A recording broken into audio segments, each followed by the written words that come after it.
Howard pastors Bethany BFC in Hatfield, Pennsylvania. Carolyn's home church. Grew up there, baptized there. Wow. He wasn't pastor then. He was not pastor then. No, you came around the time I was working at Biblical, didn't you? Yes. Yes. Yes. So we are more than happy to welcome him today, and I know you will make him feel at home.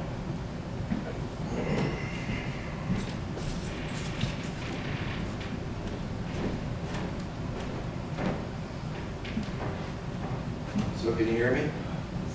Is it working? No, it's off. I think he turned it off. Okay. There you go. Still hear me? Yep. Okay. That's better? Yeah. I'm glad. I'm glad. So, yeah, my name's Howard Wells, and I am the pastor of the Bethany Bible Fellowship Church for one more month. And then I'm done. I'm retiring at the end of June.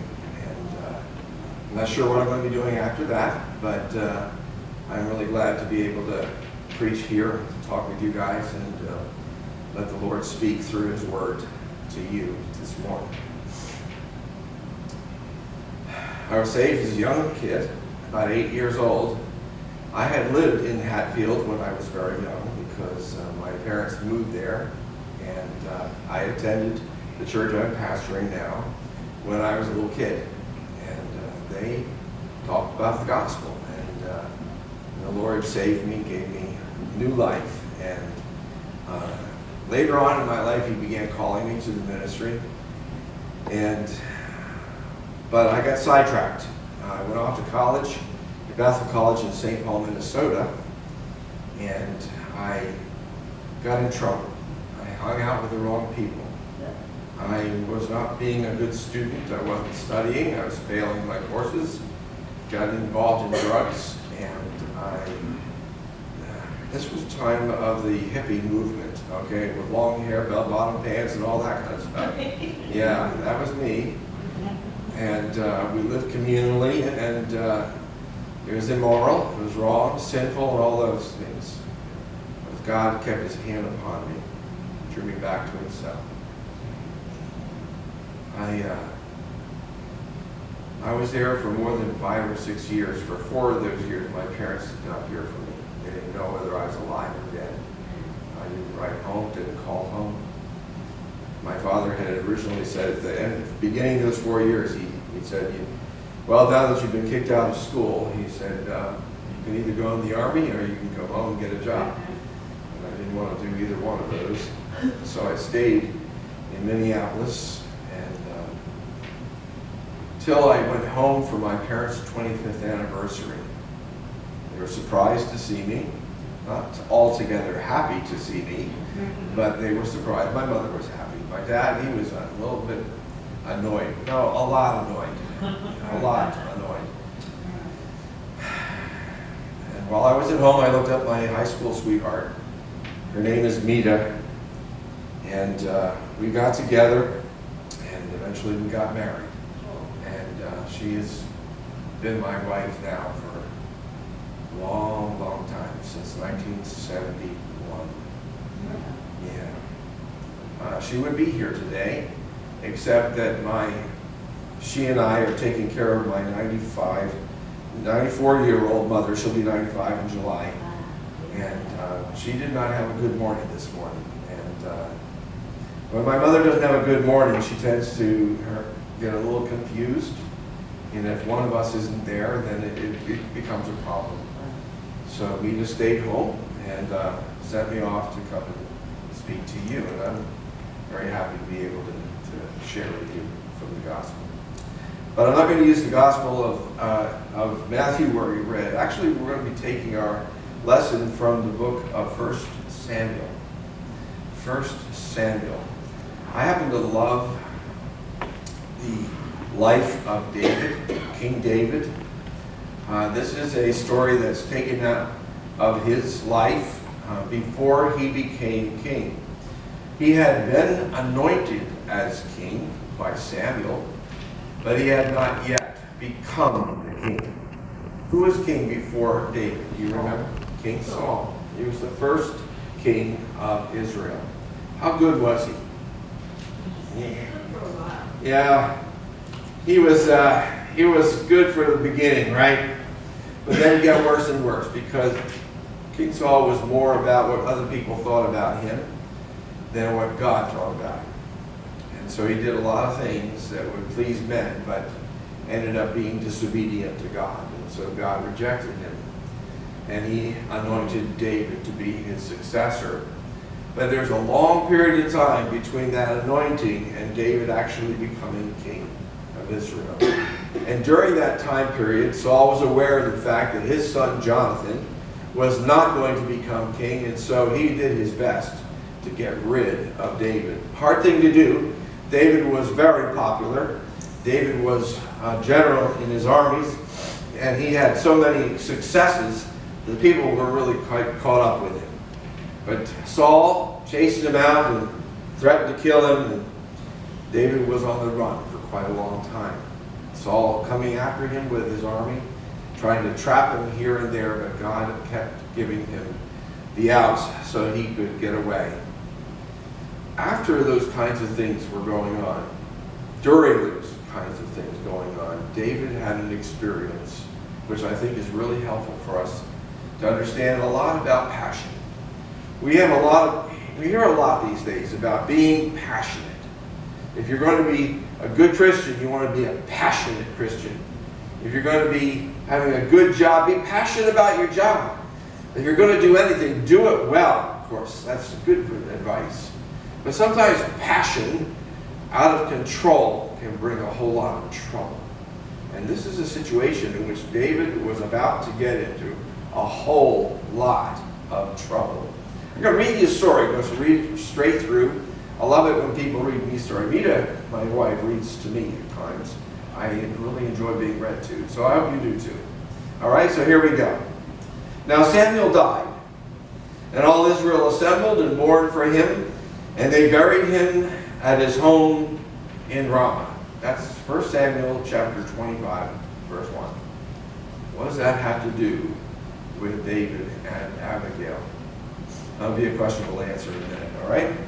Then David moved down into the desert of Maon, and a certain man in Maon who had property there in Carmel was very, very wealthy.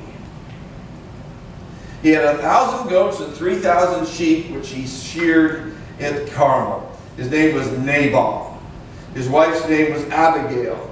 She was an intelligent and beautiful woman, but her husband, a Calebite, was surly and mean in his dealings. Surly. How many of you use that word? Nobody uses that word anymore. Surly. Surly means it's the kind of person that is, well, you sort of are always on your guard when you're around him because he'll do things to you just for the fun of it. Yeah, because he's just mean. And that was what her husband was like. Well, David was in the desert. He heard that Nabal was shearing sheep, and so he sent 10 men and said to them, "Go up to Nabal at naked Carmel and greet him in my name. Say to him, long life to you, good wealth to you and your household, and good health to all that is yours. Now I hear that it is sheep shearing time, and when your shepherds were with us, we did not mistreat them. And the whole time they were at Carmel, nothing of theirs was missing. So ask your own servants, and they'll tell you it's true. And therefore be favorable toward my men. Since we come at a festive time, please give your servants and your son David whatever you can find for them." When David's men arrived, they gave Nabal this message in David's name, and then they waited. Nabal answered David's servants, "Who is this David? Who is this son of Jesse? Many servants are breaking away from their masters these days. Why should I take my bread and water and the meat I have slaughtered for my shearers and give it to men coming from who knows where?" David's men turned around and went back. How do you suppose they were feeling at that point? How do you suppose they were feeling? I think you have to understand a little bit about the culture here. And the culture is this. Whenever there's a sheep shearing, there's a party. Sheep shearing is a time when you collect the profits from your flocks. You spent a whole year, or actually it happens twice a year. Half the year you're getting your flock, you're keeping it healthy, letting it grow, its wool grow, and this time is where you cut it all off, sell it, and you get an influx of a lot of money. So it's a celebrating time. It's a time to say to God, thank you so much for how you have blessed me. And they made a big deal out of this. And so if you were rich like Nabal was, you would throw a party and you would be inviting the dignitaries within the area. All right? It was a custom. It was more than a custom. It was their culture. This is a pride culture. It's about, your honor. And it's your honor to invite important people. And you better not leave people out because they may be insulted. And insulting is something that degrades another person's honor, and there could be trouble, big trouble. Now, David was an important person. Now, Caleb lived in the area of Maon. Maon is in Judah. The tribe of Judah is the same tribe that David comes from. So when Nabal says, who is this David? He is not inquiring for information. He is insulting David. See, everybody knows who David is. He was the one who gave victory over the Philistines. He was the one that killed Goliath.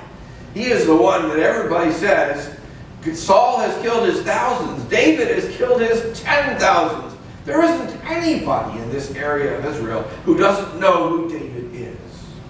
But David had to run away from Saul because Saul was jealous of his popularity. Okay? All right? So David was supposed to be invited. When he sends his men to ask for something, he's actually doing Nabal a favor because, like, Nabal, did you forget to invite me? I mean, because you were having sheep shearing and I'm in the area and I didn't hear anything from you? And so David very politely is saying to Nabal, I want God to bless you richly, and I hope that everything goes well for you and things like that. He is being kind to Nabal. And well, how does Nabal respond to that? He says, who is this David? And why should I take what is mine and give it to somebody who I don't even know? Well, the men who were sent to him brought that message back to David. When David's men arrived, they gave Nabal this message in David's name.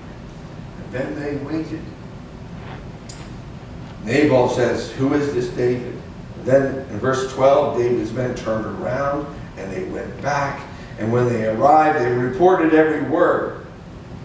They didn't wait because they knew exactly how David would respond. David said to his men, put on your swords. Put on your swords. Now, we don't do that here in America. But in that culture, in that time, if you are insulted in this way, there isn't anybody who would blame you for taking on your sword and going and killing that person because of his insulting you like this. Also, David says, put on your swords. And they put on their swords, and David put on his, and about 400 men went up with David while 200 stayed with the supplies. Wow, this is trouble. This is trouble. This is 400 men coming to Nabal's house, and Nabal is in big, deep weeds. Okay, he is in the biggest trouble he could be in. And one of the servants of his told Nabal's wife, Abigail, David sent messengers from the desert and gave our master his greetings, but he hurled insults at them. Yet these men were very good to us. They did not mistreat us, and the whole time that we were out in the fields near them, nothing was missing. Night and day, they were like a wall around us. All the time we were herding our sheep near them. And now think it over and see what you can do, because disaster is hanging over our master and his whole household. He is such a wicked man that no one can talk to him. Any of you know people that are like that? You know, that they just won't listen to you. You try to give them some ideas. Try to tell them not to do this or do that. Stay off of drugs and all those kinds of things, and they won't listen. They will not listen. Well, Abigail saw the gravity of this situation, and she then got busy. She got busy really quickly. She lost no time. She took 200 loaves of bread, 2 skins of wine, 5 dressed sheep, 5 seahs of roasted grain, 100 cakes of raisins, 300 cakes of pressed figs, and loaded them on the donkeys. And then she told her servants, "Go ahead, I'll follow you, get going." She did not tell her husband Nabal at all. Why not? Why don't you tell Nabal? Huh? He was an unfair man. That's right. And he would have stopped her, wouldn't he?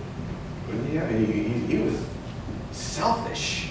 Very selfish. Now, you'll see in a little bit, he'll be celebrating like a king. Okay? He has plenty of stuff. Plenty of money, plenty of animals. He could have fed all of the 400 men a day without any trouble at all. But she didn't tell him, because she knew he would stop her, and that would be the end of everyone there in that household. So as she came riding her donkey into the mountain ravine, there were David and his men descending toward her, and she met them. How do you suppose she was feeling? How do you suppose she was feeling? Is she nervous? Do you think she's nervous? Oh, come on. You know she's nervous, right? I mean, because she knows that these people are coming to kill everyone at this household. And it's not just a few people. We're talking all the servants. You know, this is a huge number of people. And she is going to be the lightning rod. She is placing herself in harm's way. And she is there, and here they come. I don't know about you, but I would be a little bit nervous. I would be a little afraid. Because you don't know that you're going to be able to convince them to stop. And you may be the first one in your family to die. You just don't know that. Well, they came descending toward her. And just to give her a sense of hope that everything's going to go fine, David said something like this: "It's been useless, all my watching over this fellow's property in the desert, so that nothing of his is missing. He has paid me back evil for good. May God deal with David's enemies, be it ever so severely, if by morning I leave one male of all who belong to him alive." She hears this coming down the ravine. She's coming in, she's hoping that she can change all that. I don't know, that takes a lot of faith, don't you think so? It takes a lot of faith. And she is a person who was willing to sacrifice herself in order to make this not happen. Okay, how does this go? Well, when she saw David, she quickly got off her donkey, bowed down before David with her face to the ground. Probably good for us to stop at this point and think about, what is her purpose here? What is she trying to do? She's trying to save David. Now, you remember, everybody knows who David is. Okay? And she knows David is a good man. She knows David fights the Lord's battles.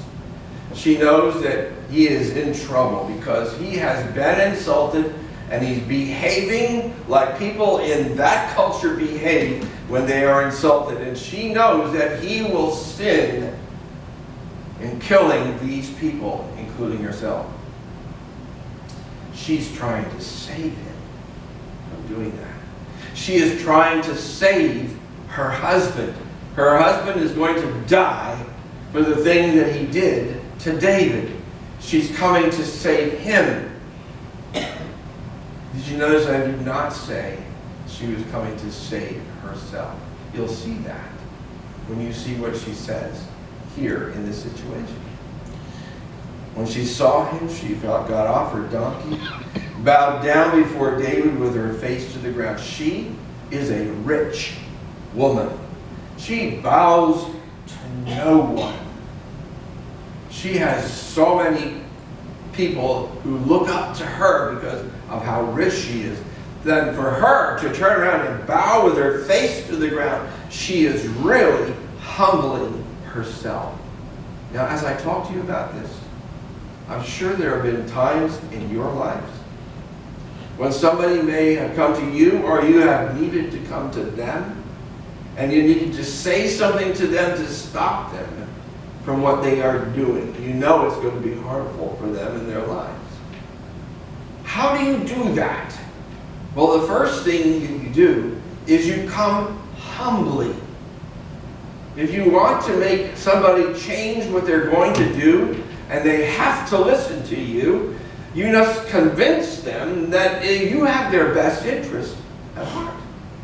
And that you are there for them, not for you. You're not there to give all kinds of excuses. You are there in hopes that they'll give you a hearing, in hopes that they can actually help you, or that you can help them change what they're doing. And so she does it. She fell at his feet. My Lord, let the blame be on me alone. What? Was she the one who said, "Who is David? Why should I give anything to him? I'm not giving him anything." Did she say those things? No, it was her husband. So she is asking David to blame her for what her husband did. Listen as she goes further. Please, let me, with that kind of a statement, blame me, she's got David's attention, right? Because that's totally unexpected. I'm thinking here, he's thinking that this is the wife of Nabal. She's going to come and she's going to beg for her life. But she just totally surprises him by saying, listen, I want you to blame me for this. Okay, whoa. All right, what else do you have to say? She said, let the blame be on me alone. Please let me speak to you. Hear what I have to say. My Lord, may you pay no attention to that wicked man Nabal. He is just like his name. His name is Fool, and folly goes with him. But as for me, your servant, I did not see the men that you sent. So here's what she's saying, okay? Blame me, because Nabal, well, he's just not a worthy opponent for you. You feel like you need to regain your honor by killing this man, but he's worthless. He is a fool. And nobody will respect you for doing this because, it's sort of like, why would you want to do this to this kind of a guy? Blame me. He's a fool. I'm the one who's really watching out for this family. And if I had been there, I would have done something. I would have given what you needed. But I wasn't. But blame me. Blame me. Well, now since the Lord has kept you, my master, from bloodshed and from avenging yourself with your own hands, as surely as the Lord lives and as you live, may your enemies and all who intend to harm my master be like him. Okay? Now, that's number two. First thing she does, she comes humbly and asks for the blame. Totally surprising David. Takes him off his guard. And then she says, since God has stopped you from doing this, all right, that takes a lot of nerve. He hasn't told her that he's not going to continue on with this. But since he stopped and he's not going forward, she says, since the Lord has stopped you. Now, did anybody hear a word from God? Was there lightning that crashed right in front of David or something like that? No. What she is doing is turning David's attention away from Nabal by calling Nabal a fool, which what he was. Turning his attention from Nabal, and I want you to think about God. You see, this situation is you're thinking it's between you and Nabal, but it isn't. It's not that at all.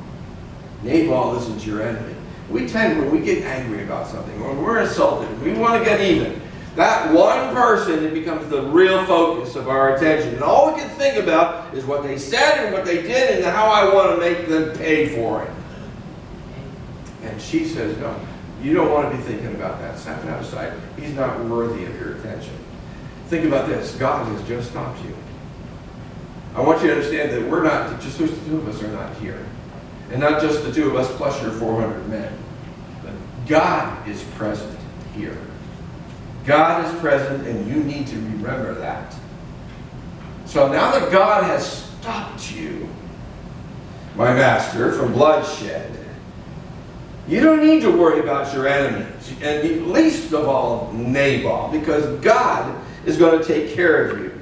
May your enemies be just like Nabal. And let this gift which I brought, all of these cakes and all of these animals that have been prepared, and this food, may this be what you should have received. Will you please accept it? May it be given to the men who follow you. But please forgive my offense, for the Lord will certainly make a lasting dynasty for you, because you fight the Lord's battles. See, she's moving his attention away from Nabal. God is present here. You don't need to do anything to Nabal. You'll get some satisfaction if you kill him. That's right, you will. You'll feel better. But compare that to what God is going to do.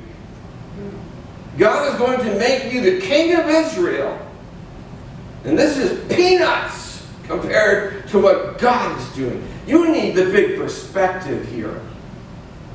You tend to get really focused, and I've got to get even with this person and do what I need to do and make him cower for what he did to me. But you're forgetting that this is not your life. Your life is all of this. And it's going to be ending with you being king of Israel, God's representative. This is peanuts and not worthy of your attention. Think about the big picture. Let no wrongdoing be found in you as long as you live. This is the issue. Because you see, if you go ahead and you do kill Nabal, and you do kill all of his servants, you shed innocent blood. You've broken the law. You've taken vengeance into your own hands. You've broken the law. And these are serious sins. You cannot expect to start as king of Israel with these kinds of things on your conscience. So when we talk to other people about things that they're wanting to do that they should not do, help them to turn their eyes away from the goal that they have and to think about the presence of God, the real thing, the reality that you are not alone in this, and you're not just affecting that person, you are affecting a whole lot of other people, and God himself will judge you for this.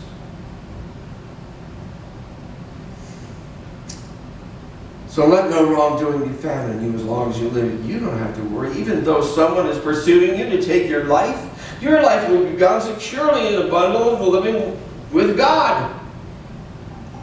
But the lives of your enemies he will hurl away as from the pocket of a sling. Interesting she says that to David. You know where there's a sling in other parts of the story of David? Yeah, Goliath, right?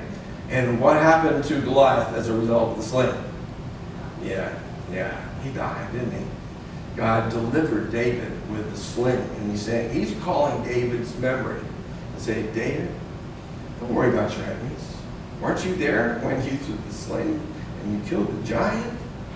God's going to take care of you. You don't need to worry about Nabal. You don't have to worry about what people are going to think of you if you're kind to him instead of justice. Well, it won't be justice because you're breaking the law of God.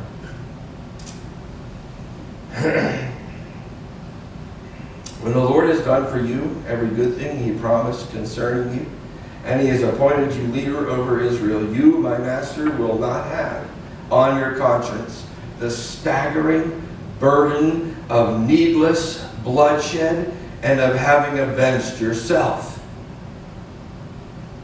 And when the Lord has brought you success, would you mind remembering me?